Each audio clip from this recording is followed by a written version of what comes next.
सिद्दीकी साहब, आपके बच्चों ने मना कर दिया है कि कहां रहना है, क्या करना है, इसका फैसला वो खुद ही करने वाले हैं। तो कुल मिलाकर सियासी चश्मे के मद्देनजर यह बयान दिया गया ना आपका कि थोड़ी राजनीति चमका ली जाए और देश में माहौल बना दिया जाए। ये सबको डर लग रहा है। नहीं, हम बता रहे हैं, हम अगर जानते कि इतना सीरियसली कॉग्निजेंस आप लोग हमारे बयान को 10-15 दिन के बाद लेने वाले हैं, तब तो जैसे बनावटी बहुत सारे लोग बोलते हैं वैसी बनावटी बोल के निकल जाते हैं। हमने वहाँ इंटेलेक्चुअल्स की मीटिंग थी, चेयरमैन काउंसिल भी थे, बहुत सारे नेता थे, एक चीफ मिनिस्टर थे, कई लोग थे।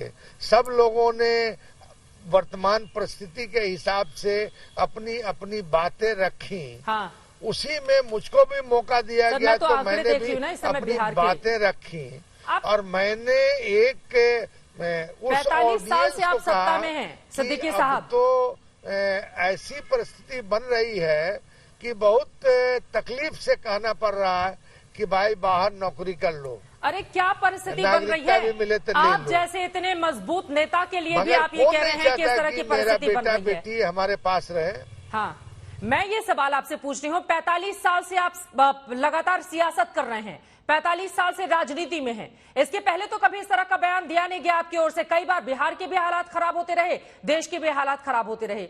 अचानक से ऐसा लग रहा है कि आपकी नींद टूटी और इस तरह के बयान के साथ आप देश के सामने आ गए हैं। अपनी सियासत चमकाने की कोशिश तो है ना सिद्दीकी साहब? देखिए, बात असल क्या है ना कि और देश इससे बदनाम होगा। आप लोग साफ साफ पूछ रहे हैं ना, साफ साफ हम बता रहे हैं। ठीक है कि ये कौन कहता है कि साहब कुछ लोगों में दहशत पैदा नहीं हुई है? ये कौन कहता है कि साहब कोई मामूली सा काम करने के लिए जाता है कुछ आदमी तो अपमानित नहीं होना पड़ता है, उसको अपने में जात और धर्म से जो है उसको पुकारा नहीं जाता है। ये सच्चाई है। कौन करता है? नेता ही लोग करते हैं ना। अब हम तो कह रहे हैं कि इससे बड़ी सच्चाई क्या होगी। हाँ। कि जो बयान हमने दिया तो हमारे बयान का काट आप अपने विचार से काट करेंगे। उसका एक लाइन में क्या बयान दिया? इनको पाकिस्तान भेज दिया जाए, बीजेपी नेता ने कहा। यही है। हमने कहा कभी भी हमारा मकसद घृणा द्वेष पैदा करने का नहीं है। हमने उन लोगों को यह संदेश देने की कोशिश की है कि साहब यह मुल्क और जो हमारी विरासत है, जो पुरखों ने हमें विरासत में दी है, उसमें घृणा का जगह नहीं। अब्दुल बारी सिद्दीकी साहब, आज जिस समुदाय का प्रतिनिधित्व करते हैं, अगर उस समुदाय का एक बड़ा नेता राजनीति करो, बताएगा कि हिंदुस्तान रहने लायक नहीं है, बच्चों को वो अपने सलाह देगा कि बाहर की नागरिकता मिले तो वहीं की नागरिकता ले लेना, वहीं पढ़ाई लिखाई करो, तो आप समझ रहे हैं इसका मतलब क्या होगा? हिंदुस्तान के बाहर दूसरे देशों के, दूसरे मुल्कों के लोग सुनेंगे तो उनको लगेगा हिंदुस्तान में न जाने क्या स्थिति बन गई है।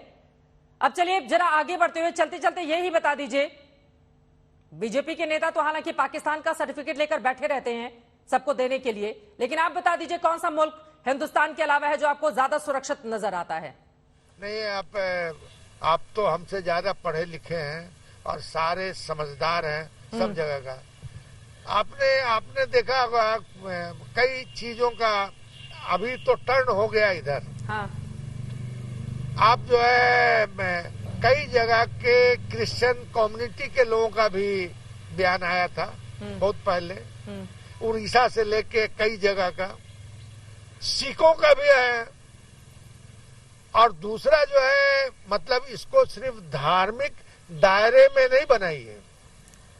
इस देश में तो समाज जो है जात में, पात में, ऊंच में, नीच में, घृणा में, द्वेष में बटा हुआ है। अब हम ये कोई कहे कि सिर्फ मुसलमान के लिए हम कर रहे हैं। अब आरक्षण के बारे में बहुत लोगों की क्या राय है? आरक्षण के समर्थक की क्या राय है? आरक्षण के विरोधियों की क्या राय है? अब आप गलत दिशा में जा रहे हैं। इस पर भी सवाल चलना चाहिए। आरक्षण को लेकर यहाँ पर बहस नहीं हो रही है। अभी बहस इस बात को लेकर हो रही है कि हिंदुस्तान सुरक्षित है या फिर नहीं है, आपके रहने लायक है या फिर नहीं है। क्या किया जाए हिंदुस्तान में कि वो आपके रहने लायक बन जाए? अब्दुल बारी सिद्दीकी साहब और बीजेपी के नेता तो ये भी कह रहे हैं कि पूरे जीवन भर राजनीति की मलाई खाने के बाद अब जब रिटायरमेंट की उम्र आई है तो देश को बदनाम कर रहे हैं। ये आखिरी सवाल, उसके बाद बाकी मेहमानों के पास में जाऊंगी। ऐसा ही है क्या? मेरा विधानसभा क्षेत्र जो है एक जमाने में बहेरा हुआ करता था, फिर अलीनगर हुआ, तो उस इलाके से जो एक तरह से हमारे ब्राह्मण बाहुल्य इलाका है, समझा कि नहीं, और कोई एक कम्युनिटी के वोट से हम कभी नहीं जीते। और हम क्या हैं 2020 में, हाँ, और क्या हमारा व्यवहार, क्या हमारी राजनीति रही है, वो हमारे इलाके के लोग ही बताएंगे जी कि हम क्या हैं और हमारी जीवन शैली भी क्या है, ये भी बताएंगे। सर यही तो बात है ना, हम लोगों ने राजनीति कि सीखी सारे समुदाय के लोग आपको वोट दे रहे हैं, लेकिन उसके बावजूद अगर आप ये बताएंगे कि हमें डर लगता है और हम बच्चों को बड़े बड़े स्कूल कॉलेज में पढ़ा रहे हैं विदेशों में, और फिर हम बोल रहे हैं कि तुम वहीं पर बस जाओ, तो ये तो सहूलियत की राजनीति हुई ना। जिस देश ने आपको इतना कुछ दिया, उस देश को एक ऐसे वक्त में आप बदनाम करने की कोशिश कर रहे हैं सिद्दीकी साहब, जब सबसे ज्यादा आप लोगों की जरूरत है। और इस तरह का गैर जिम्मेदाराना बयान क्या वास्तव में आपको देना चाहिए? गोलमोल आप जिस भी तरह की बातें करते रहे,